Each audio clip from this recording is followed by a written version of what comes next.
I've been working for Wrike for about 8 years, and more of this time I work on lead position in QA automation, and I'm responsible for performance testing for various internal tools, for speeding up the deploy process, for some metrics and processes for this metrics, and what's most importantly for today's talk, for getting rid of unstable tests.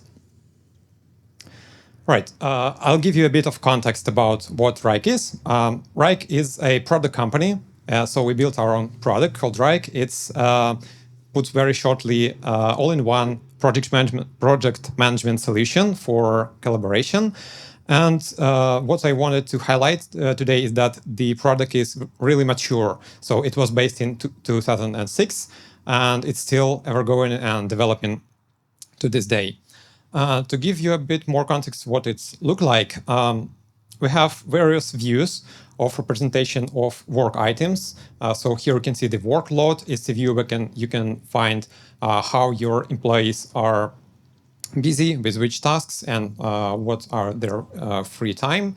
We have other representation of this view, like table view, dashboards, Kanban boards, etc. A lot of them. Then we have some kind of feature for designers. It's proofing view. We can leave comments on some points, on pictures or videos, etc. Or we can fully customize the task view or custom item type with changing everything, with calculating custom fields, etc., etc. So what I wanted to tell by this is the product is really huge and complex. Everything is interchanging, interacting with each other. Everything can be shared customly, inheritably, etc. And we have to test it somehow. So we basically mostly test with automated tests because, as I told you, the product is huge. And we have a lot of automated tests. So to give you a scale of the problem, we have more than 5,000 of Selenium tests. We have more than 20,000 of API tests. And what makes it worse is we have everyday deploys, meaning we have to run all of these tests at least once every day. But that's not it. We also have a lot of test runs for each development branch. And even though we try to filter these tests as much as we could, we still have 400 to 500 of thousands of unique tests results every day. And a lot of people work with this. We have more than 50 QA, and most of these people not only manually testing, but they write out a test, they at least support them, or at least run and have to deal with the results. And we have 15 automation QA, which has the direct responsibility of working with automated tests.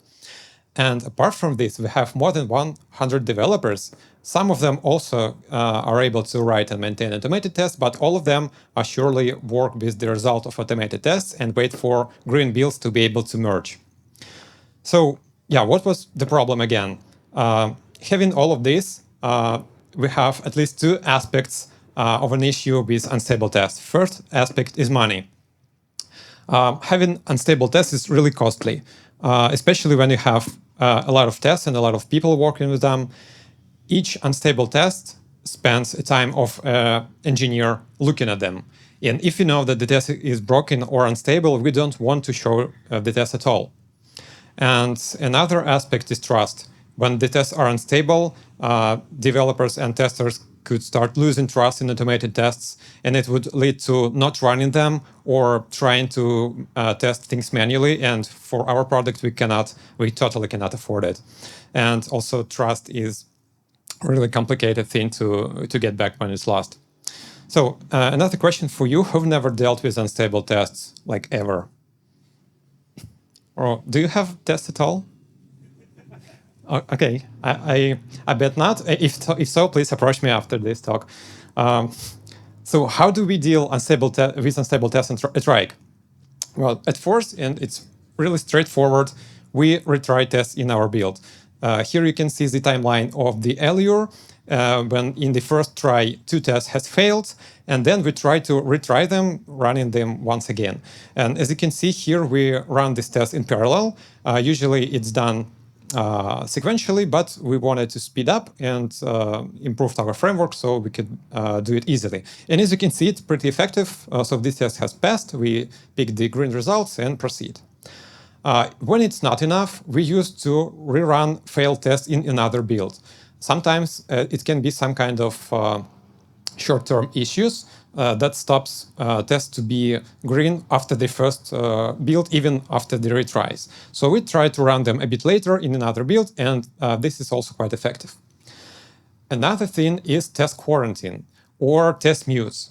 And in most CI systems like TeamCity or others, there is a built-in feature called test mutes that can mask the results of failed tests, so you don't look at them, you know these are muted, but still these tests have to run, and in our case they would run several times, trying to pass once again. And we didn't want to have this, so we developed the system of test quarantine, and it works like this. So we imagine that we have a test suite that we wanted to run, and imagine that we have some set of muted tests. In our case, we stored it in Allure server. And then our test runner gets information from both of these places, then checks the set of tests that are not currently muted. We filter it from the initial test set and run only tests that are currently active. Pretty simple. Right, and then we analyze test results for find unstable tests. And basically it works like this. So we have some n tests, then we do some magic for them to have the list of tests that we think are unstable, and these tests got muted, and we do not have them in the results at all until we fix them. Okay, so now I'm going to tell you a short story. It will be a made-up story, actually, but based on real events, because in real life, things are actually pretty boring, so I wanted to make it a bit more fun with the main character named Fedor. As you can see, it's totally generated. He's wearing Fedora and solving his engineering issue, so he looks trustworthy. And Fedor has angry colleagues who are unhappy because the tests are unstable. So they approach him with this question, why our tests are unstable? And he asks, what means unstable? And this is really a really good question, but pretty straightforward answer to this question is look at this test in TeamCity. It has really low success rate of 28%. It's basically terrible. So further looked at these statistics, seen that failing tests also make the test even slower, and the statistics actually quite terrible. He even tried to press this help button, but he didn't get any help, and have to proceed with developing the service of muting tests with success rate less than 80%. It's not that extreme. He just pulled this 80% out of the thin air just for no reason, because it seemed reasonable. And angry colleagues again approached further with the question, why my new test is muted? Okay, let's see what happened. They created new tests. It had only 3 results. One of them randomly failed, and test got banned, muted in this case. So the first improvement in the service is now we collect data for at least 2 weeks, or the test that has at least 10 results. Why 10 results? Because usually 2 weeks is 5 working days. So in worst case scenario, we run tests once per day. It has 10 results. Okay. So now the situation with this test would look like this. It failed randomly just once out of the 10 results. It's not muted. It's okay. But is it okay? No, because another issue is all the tests are muted. Well, after this previous improvement, we shouldn't have this kind of issue. We should mute less tests, not more. But completely different situation occurred. And the situation is infrastructural issues. And I guess if you work with automated tests, you struggle a lot with infrastructure issues. So these are the issues that could possibly happen, probably the most popular of them. So it could be periodical issues or some outages, meaning that some service could be on maintenance, or it just failed for some errors being in development and not fully complete. It has time to restart. Or it could be some brief blinks, meaning it could be some network issues. No uptime is 100%, but it's enough for tests to fail, and we have to run them again to probably see its green result. And what actually happened in this case, it was mistakes in configuration. So if the test build was run with, let's say, typo in configuration, it will fail. That's what actually happened. One of the colleagues of Further actually wake up really sleepy, and he made a typo in his build. The build is failed, and he was a true engineer, so he restarted it once again with the same results, then again and again, and then he finally found the issue, fixed it, but success rate of the test was terribly spoiled by this time. So Further introduces another round of improvements. Now we are filtering infrastructure issues. And Further collected more than 100 of error templates that would look similar to this. If the test failed with at least this error of the test, or this one, or this. So now we analyze with which error or which stack trace test has failed and filter the issues that look like possible infrastructure one. It doesn't work 100% because we are unable to detect every infrastructure issue, but the ones that are detectable by the message, it's really a nice thing to do. All right, so my test is not guilty. Why it's muted further? Okay, let's see what happened. So this is how the test statistics look like. It was pretty stable during the week, and it failed several times in a row, just one day. It was really an outage. So one service was under the maintenance, but we didn't have the ability to understand it by the test message or stack trace. It wasn't clear, but the test was muted. And what to do with that? Okay, so for now, we will mute only the tests that have failed in several different days, because probably if the test failed only at one day and the others everything is fine, then probably it was an outage and it's already fixed and we don't have to mute this test, at least for now. And after this, regular test statistics of unstable tests looks somehow like this. All right, we just fixed our tests and then they got muted again. What happened? Let's say on Monday and Tuesday, test was behaving really unstably. Then it was fairly muted. On Wednesday and Thursday, it was run just once per day to see if it magically fixed by itself. It was not. On Thursday, they fixed the test, and on Friday, it was pretty stable. But the whole statistic is still terrible. So next improvement is that after the test quarantine, the tests have new statistics. So now in Friday, we do not look at all the results of this test before this in order to not mute it once again right away. Right, my test failed validly.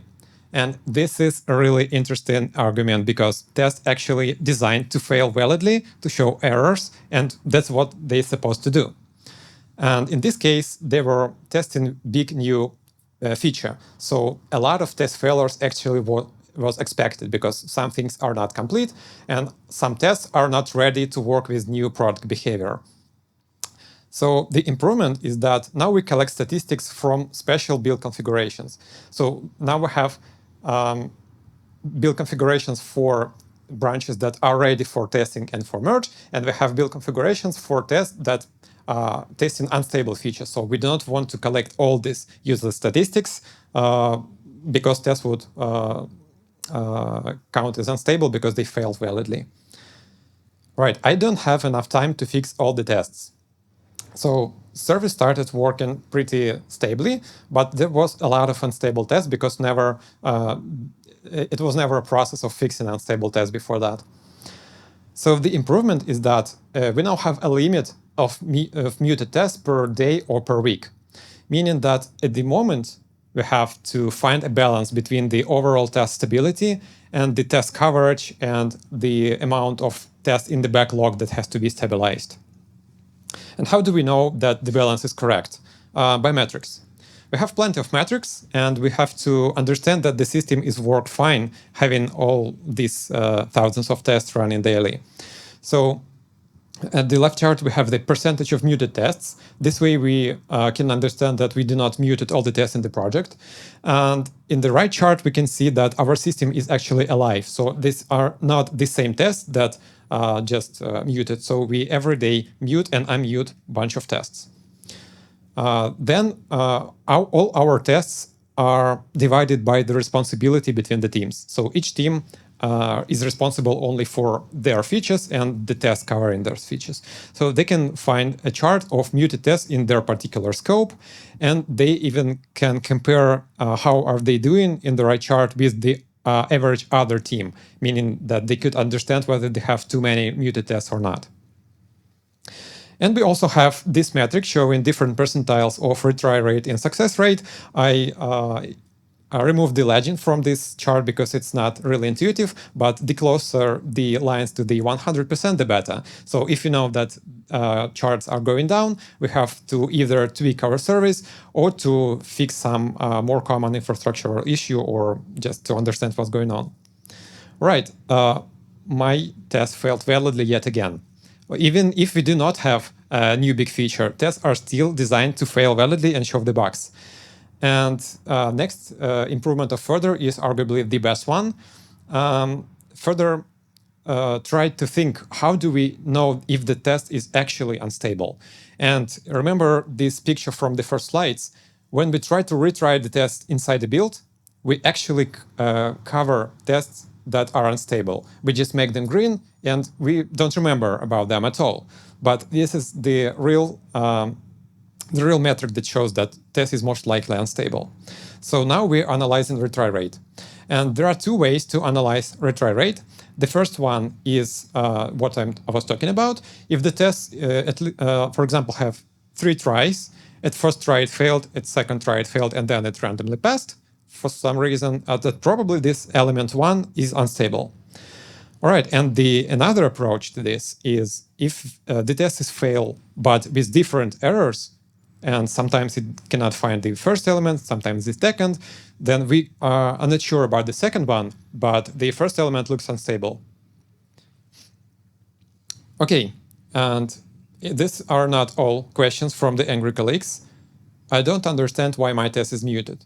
So the system became really far from just calculating the success rate, which is the most straightforward metric, and further had quite a difficult time explaining why their exact test is muted and why service is still functioning properly. But after this, he introduced really small and effective improvement. It just, when creating a task for stabilizing tests, add the statistics, just 3 lines of statistics that answers all the questions why exactly this test is counted as unstable. Right, and after that, the system started to work pretty well. So everything was automated. I mean, the tests were run, the results are analyzed, they were muted. The responsible person gives notification, receives notification about their problem. They assign to a task, which is bound to the mute in other system. And sometimes, sometimes the tests were unmuted by themselves, meaning that some other person could fix their test and accidentally fix yours. So you don't know, and if the test is working stably, being muted, we run this test for the same reason. It was automatically unmuted, and you don't have to do anything. All right, but yeah, and another bonus that we have here, since previously we never dived into the reasons why the tests were retried, we never caught, almost never caught the unstable bugs. Meaning, if the problem is not the test but the actual product behavior, now we are able to get unstable bugs along with unstable tests. Okay, so in the conclusion, I want to say that success rate is not always what it seems to be.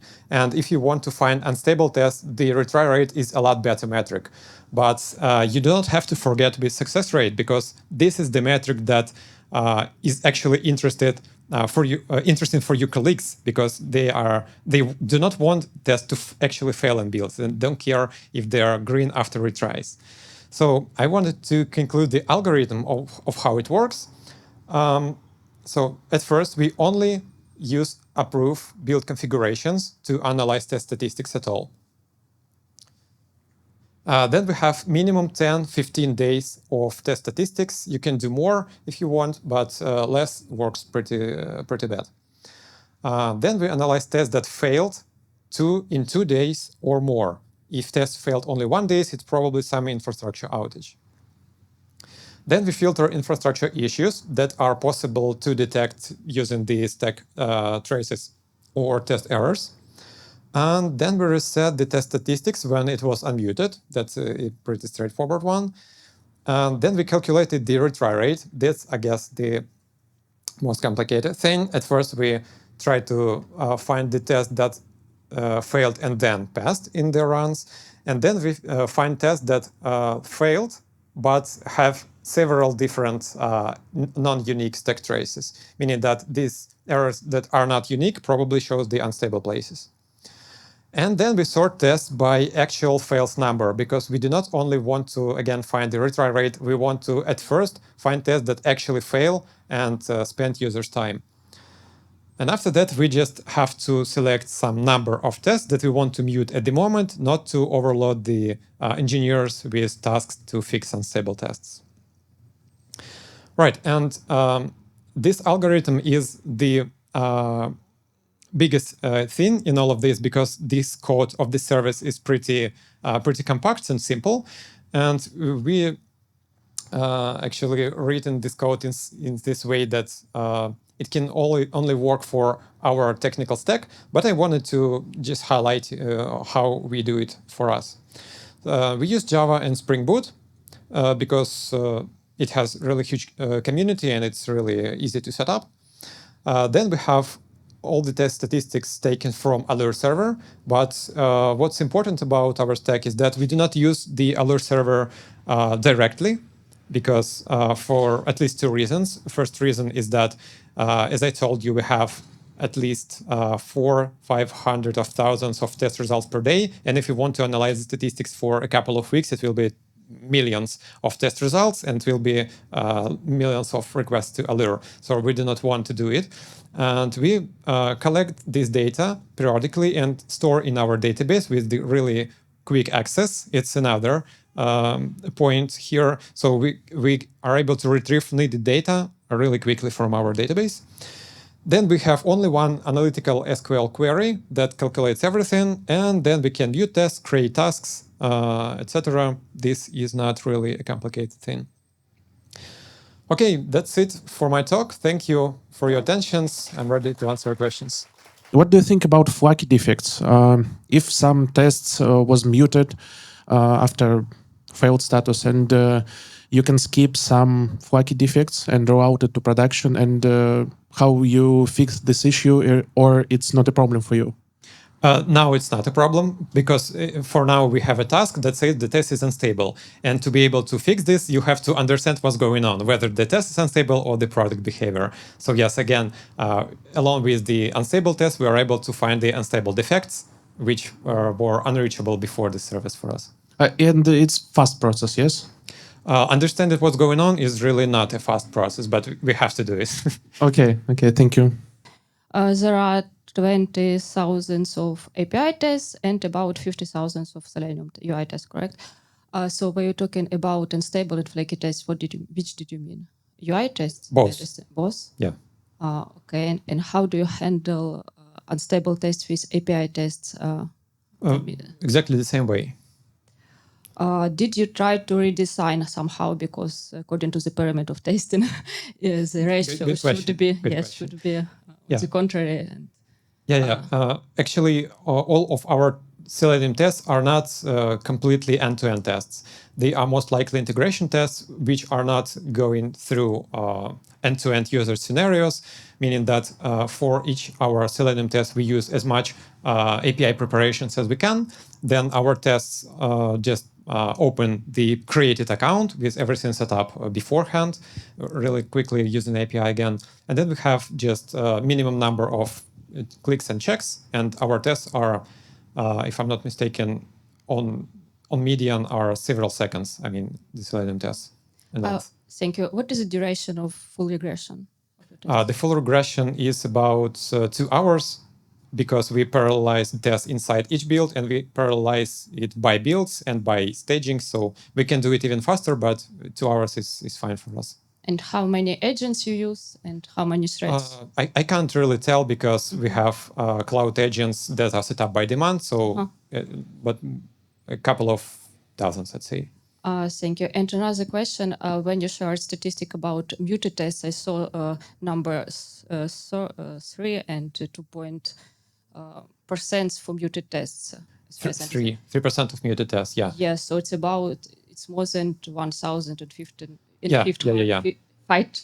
500 tests. Yeah, we yes, so usually it's- have muted from 1,500 to 2,000 of tests. It's the 3% is a little more. Now we have about 2% of muted tests, but we have another charts that shows that these are not the same tests. The system is alive, and we just unmute a lot of tests, but we fix them.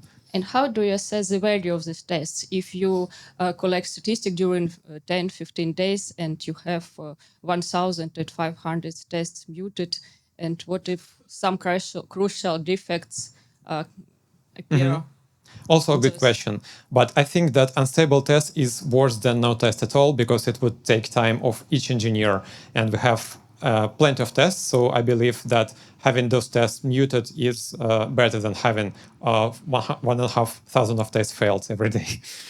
Yes, I understand, and that's why Yeah. I asked. Well, because yeah, it's we really have painful. to live with this trade-off. Yeah. Yes, and okay, thank you. Okay, thank you very much for your presentation. I have a question about unmuting tests.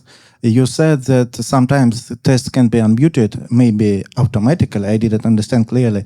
And can you describe this process? And it's interesting. Maybe you have some background rerunning these muted tests, or when you can collect statistics about these muted tests, and how can they be automatically unmuted? It's very interesting. Yeah. Thank you for this question. We have another service that does exactly this. We do not just store our unstable tests. We have a separate build for muted tests, and we run them at least once per day to see whether the test is stabilized for some reason. Probably it was not unstable but broken, and then it got fixed for various reasons. So we have a service that checks these statistics, and if the test is passed 10 days in a row and the task is not completed, then it notifies the responsible to check because we have to be reassured that it's not a random situation of 10 times passing in a row. And when the task is completed, then you don't have to remember to unmute your test. The service will do it for you. Thank you for your presentation. It was awesome. I have one notice. So now Allure server calls Allure Testops if you just want to search it. And my question is following. So how all this stuff helps you to improve stability of tests? You said that every day you run 60 or 70,000 tests, and how this infrastructure helps you to get clear results. I mean, do you have still any flaky problems during deploy, or you get only real failures of your tests? What is the result of all this quarantine system? Well, the result we could see on this metrics that shows our average, or not average, but some percentiles of success rate and retry rate. But the system filters, I'd say, more than 1,000 of unstable tests or muted for other reasons. And for everyday runs, we still have to find some unstable tests. The system is not perfect. But most of the tests we can catch.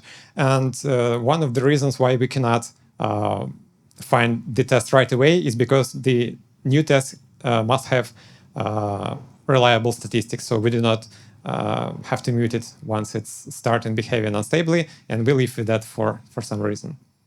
For some time, I mean. For some time. My understanding is that you kind of like ignore for a time like the unstable test. But do you have maybe like in like your experience, like maybe what is the causes of like a flaky test in your case, or maybe some tips like on how to like eliminate these tests in the first place? Like. Yeah. That's also a good question.